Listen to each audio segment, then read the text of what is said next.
ISO करत नाही स्वयंपाकघराचं certificate घेतलंय कोणी ISO स्वयंपाकघरासाठी नाही, कारण की एवढ्या प्रोसेसेस लिहायच्या, त्या करायच्या, त्या परत त्या स्टँडर्डाइज करायच्या, त्या तशाच्या तशा होतात की नाही ते 2 वर्ष सांगत राहायचं, बरोबर ना?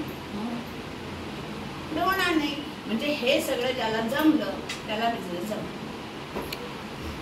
आणि दुसरी गोष्ट म्हणजे वस्तू बिघडली तरी ती सुधारता आली पाहिजे,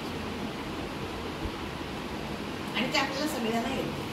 जर आपण थोडीशी आपण मेहनत घेतली की ते कळते. तर तुम्ही सगळ्यांनी छान, मी तर काय म्हणते, रुखवतावरचं सामान तुम्ही करून द्या. आपल्याकडे वड्या बिड्या करून देतात ना, नाही तर आपले मोठे लाडू मोठे मोठे केलेले असतात ठेवतो आपण, रुखवतावरती कोणी मुलीला, स्वतःच्या मुलीला असो, नातीला असो, कोणाला असो, अजिबात हंडा कशी आपली ना